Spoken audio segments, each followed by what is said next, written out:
One of the main claims of Zeitgeist is that the gospel story of Jesus is derived from the stories of previous pagan gods. They attempt to draw parallels between Jesus and these other gods to try to show that the story of Jesus is just a copycat story.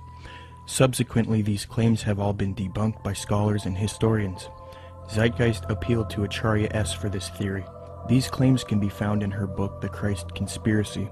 Interestingly, it was the founder of Theosophy, Helena Blavatsky, and the Marxist Theosophist Annie Besant who popularized these types of arguments and inserted them into the New Age movement.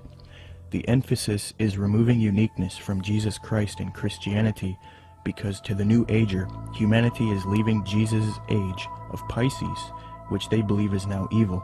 According to them, many people are still stuck believing in Christianity, holding the world back from their new spirituality. So what better way to fix this problem than to discredit the avatar of the previous Piscean age, Jesus Christ? They will even go as far as to say Jesus never existed in order to lead people away from Christianity. Thus the masses are now on board with the new Aquarian world order. Even modern New Agers around today will utilize this deception. New Age spokesman and disciple of Alice Bailey in Theosophy, Benjamin Creme states, quote, "The 5 major initiations which take one to liberation have their symbolic enactment in the life of Jesus. That is what the gospel story is really about. It is a very ancient story and has been presented to mankind again and again in different forms long before the time of Jesus," unquote. When one compares Acharya S.'s book The Christ Conspiracy to Helena Blavatsky's book Isis Unveiled Volume 2, it becomes quite clear where Acharya got much of her material. For extensive rebuttals to this copycat thesis, see the following books, videos, and articles. The 3 things that Zeitgeist adopts from Theosophy and Freemasonry with respect to theology are 1. The belief that the story of Jesus was copied from other religions. 2. That Jesus is a representation of the sun. And 3.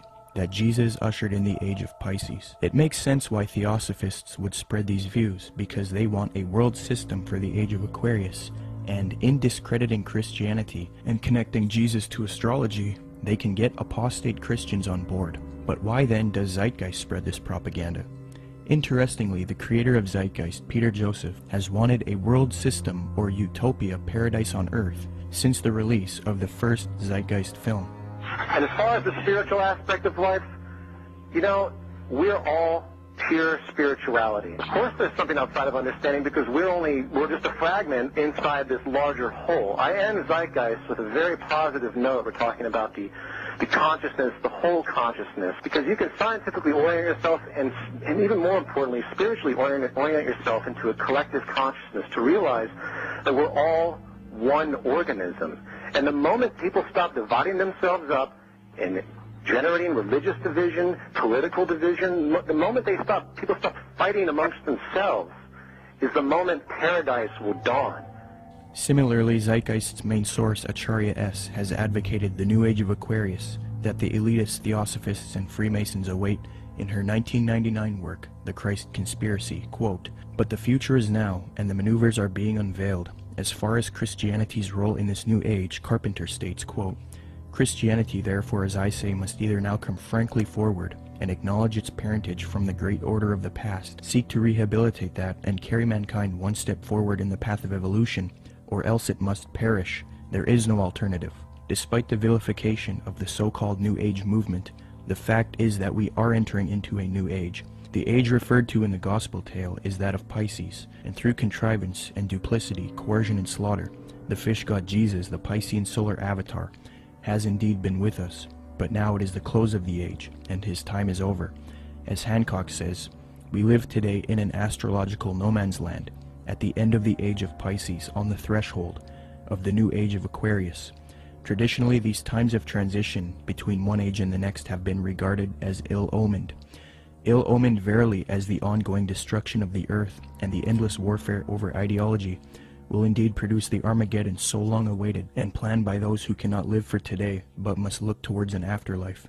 By realizing the cultural unity revealed behind the Christ Conspiracy, however, humanity can pull together and prevent this fall to create a better world. 75 years before Zeitgeist's main source Acharya S. penned that admission, the former president of Theosophy, Annie Besant, wrote something almost exactly the same, quote, "The equinox will reach the sign of Aquarius, coinciding the great cycle of influence. We can indeed hope to put a complete end to all the influence of the past cycle, with its tyranny, slavery, war, and cruelty. This is one of the great transitional epochs, and the karma before humanity as a whole, and to every group in particular, is to reform itself from slavery, female subjection, war, and cruelty, and establish a civilization based on humanness and interest in spiritual matters." New Age author Gail Fairfield explains what is expected for the supposed upcoming age of Aquarius. She states, quote, "The sign of Aquarius is the sign of focused concepts. It concentrates intently on developing its ideas and then applies them to the betterment of humankind. It has talent for rapidly correlating all the information available into a political, ethical, spiritual, technological system. Aquarius creates optimal features for individuals and for humanity because it needs alternatives, possibilities, and something to move towards. Overall, Aquarius is a reformer and visionary working to create its utopia," unquote. Isn't it interesting that right after Zeitgeist promoted the Aquarian New Age concepts in the first Zeitgeist film, the second film, Zeitgeist Addendum, then goes on to convince its followers to strive for a similar Aquarian one-world system, New World Order, called the Venus Project.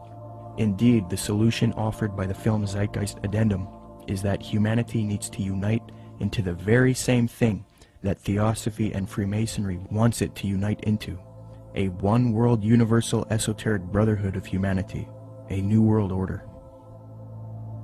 I think that the coming new system that the occultists speak of it's really crucial to understand that what they're talking about is not going to look like what we think the New World Order's control grid will look like.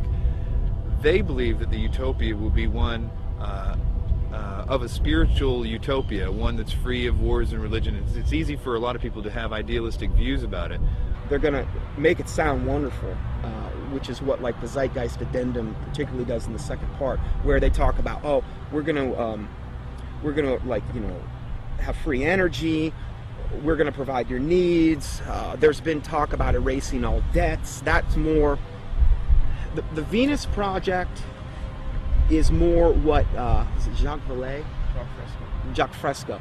That's more what he's into. Okay, this is his utopian approach to the New World Order, where I literally heard him say on the addendum, where he said, "We'll have no laws. All laws will be done away with." I thought to myself, "Oh, law? I mean, nobody's going to have to work. It's just going to sound like wonderful." I mean, he's talking about how are people going to make livings? Well, you won't have to, and you can do whatever you want. And if you make a painting, you can give it to some. I mean, this utopian world, but it's going to come at an extremely high price regarding the mark of the beast. It's not going to be what they're cracking it up to be, and most likely, it's only going to come with massive depopulation, and they're going to probably try to pull that off a number of different ways. But you have the Zeitgeist, this utopian approach, and then you also have the way the Ascended Master, some of the Ascended Masters say, will be done through a project called Nasera, which, you know, is very similar in what the Zeitgeist Addenda talks about. It's just kind of a different flavor of it all. So which one they're actually going to be able to pull off, it's up, if the Lord lets them do it. It's kind of up to the Lord. It's hard to say which one will go.